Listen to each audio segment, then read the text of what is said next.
নমস্কার বন্ধুরা, আপনারা এই মুহূর্তে দেখতে পাচ্ছেন ওয়েস্ট বেঙ্গল পুলিশ রিক্রুটমেন্ট বোর্ডের তরফ থেকে কিন্তু একটা নতুন বিশাল বড় বিজ্ঞপ্তি উঠে এসেছে কলকাতা পুলিশের তরফ থেকে, কলকাতা পুলিশ কনস্টেবল এবং লেডি কনস্টেবল পুলিশের তরফ থেকে। তো সেটাই কিন্তু আজকে আমরা বিস্তারিত আলোচনা করব এই ভিডিওর মাধ্যমে। তো আপনারা কিন্তু অবশ্যই ভিডিওটি সম্পূর্ণ দেখবেন এবং চ্যানেলে প্রথমবার হয়ে থাকলে অবশ্যই চ্যানেলটি সাবস্ক্রাইব করে দিয়ে আমাদের পাশে থাকবেন। দেখতে পাচ্ছেন এখানে নোটিফিকেশন নাম্বার দিয়ে দেওয়া রয়েছে। কি বলছে?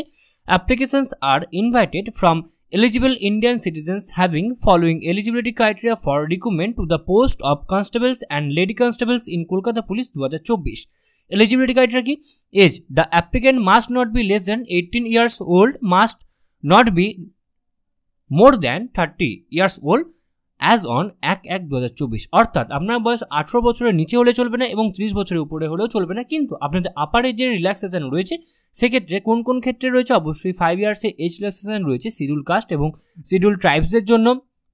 3 ইয়ার্সে আপনাদের আদার ব্যাকওয়ার্ড ক্লাস এ এবং আদার ব্যাকওয়ার্ড ক্লাস বি দের জন্য আপনাদের 3 বছরে কিন্তু অবশ্যই আপার এজ লিমিট, অর্থাৎ উপরে অর্থাৎ আপনাদের যে আপার এজ লিমিট অর্থাৎ 30 বছর বয়সে কি আপনার যে আপনার বয়স শেষ হয়ে যাচ্ছে, তো সেক্ষেত্রে কিন্তু আপনার বয়স এক্ষেত্রে 3 বছর পাবেন যদি আপনি আদার ব্যাকওয়ার্ড ক্লাস মানে OBC A OBC B category থেকে হন।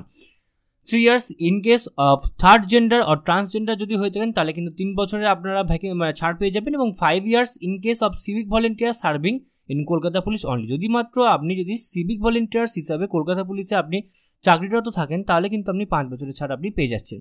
By the total number of years of completed service in case of ex service candidate subject to maximum age of 40 years. যদি আপনি এক্স সার্ভিসম্যান হন তাহলে কিন্তু 40 years অবধি আপনি এখানে আবেদন করতে পারবেন।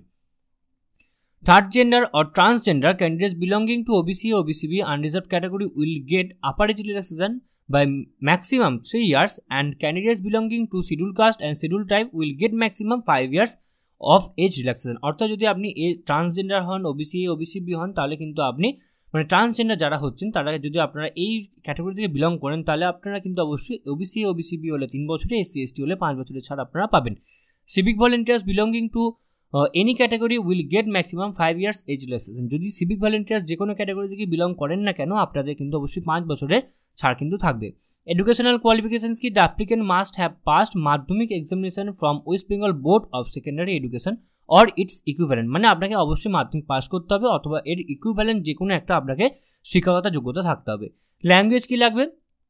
The applicant must be able to speak, read and right in Bengali, provide that the provisions will not be applicable to persons who are permanent resident of Hill subdivision of Darjeeling and Kalimpong district for whom the provisions laid down in West Bengal Official Language Act 1961 shall be applicable। অর্থাৎ মানে অবশ্যই আপনাকে বাংলা লিখতে পড়তে এবং বলতে জানতে হবে, কিন্তু আপনি যদি হিল ক্যাটাগরি থেকে বিলং করেন তাহলে কিন্তু আপনার ভাষা কিন্তু এখানে প্রাধান্য দেওয়া হবে অবশ্যই ল্যাঙ্গুয়েজ অ্যাক্ট 1961 অনুযায়ী।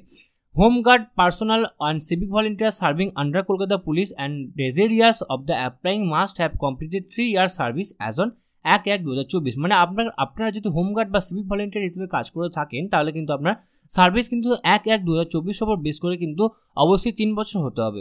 Candidates belonging to economically weaker section must produce income and asset certificate as per specified format for the financial year 2023-24 onwards issued by the component authority। ওকে, মানে যদি আপনি ইডব্লিউএস ক্যাটাগরি থেকে বিলং করেন তাহলে কিন্তু আপনার অবশ্যই একটা ইনকাম সার্টিফিকেট কিন্তু প্রডিউস করতে হবে 2023-24 ফিনান্সিয়াল ইয়ারে অবশ্যই কম্পোনেন্ট অথরিটি মানে আপনার বিডিও বা এসডিও থেকে। Okay, for vacancies reserves under sports quota only meritorious sports person participated in a competition on or after 1/1/2021 পরে যদি কেউ এই স্পোর্টস ক্যাটাগরি থেকে বিলং করেন তাহলে কিন্তু আপনারা স্পোর্টস ক্যাটাগরিতে আপনারা কিন্তু সিট পেয়ে যাবেন। কী কী এখানে রয়েছে? অ্যাথলেটিক্স রয়েছে, ব্যাডমিন্টন রয়েছে, বাস্কেটবল রয়েছে, ক্রিকেট রয়েছে, ফুটবল রয়েছে, হকি রয়েছে, সুইমিং রয়েছে, table tennis, volleyball, tennis, weight lifting, wrestling, boxing, cycling, gymnastic, judo, refill, okay, kabaddi and kho kho. Okay, next এখানে কি বলছে? Application forms must be submitted through online during the period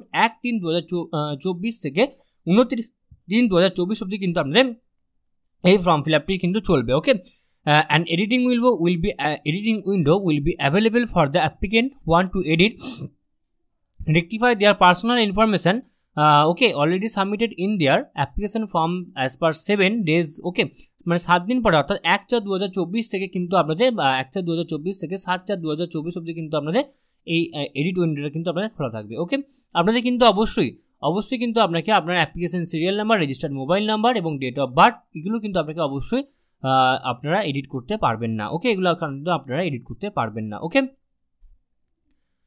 then on providing this information the applicant will get an OTP on their mobile number। মানে আপনাকে যখন এই ইনফরমেশনগুলো change করবেন তখন কিন্তু আপনার মোবাইলে একটা ওটিপি যাবে, সেই ওটিপিটা কিন্তু আপনাকে অবশ্যই ভেরিফাই করতে হবে, সাকসেসফুলি ভেরিফিকেশন করতে হবে। Okay, expect permanent seat, mobile and number আর ইমেল আইডি। ওকে, এইগুলো ছাড়া কিন্তু আপনি সমস্তটা মোটামুটি চেঞ্জ করতে পারবেন এবং এক্ষেত্রে এই application serial number, registered mobile number এগুলো কিন্তু আপনারা চেঞ্জ করতে পারবেন না। ওকে, তো এই ছিল আজকে আমাদের আলোচনার বিষয়টি। আশা করি আপনাদের সমস্ত আলোচনা খুব ভালো লাগলো এবং শর্ট আকারে আমি আপনাদের সমস্তটা খুব ভালো করে বলে দিলাম। বিস্তারিত যখন নোটিশ আসবে আমি আবারও আপনাদেরকে ভিডিও করে জানিয়ে দেবো। তো আশা করি আপনারা সমস্তটা খুব ভালো করে বুঝতে পারেন এবং এরপরও যদি আপনাদের কোথাও কোনোভাবে কোনো প্রবলেম হয়ে থাকে তো আপনারা কিন্তু অবশ্যই আমাদেরকে কমেন্ট বক্সে কমেন্ট করে জানাবেন, আমরা আপনাদেরকে সদুত্তর দিয়ে হেল্প করার চেষ্টা করবো।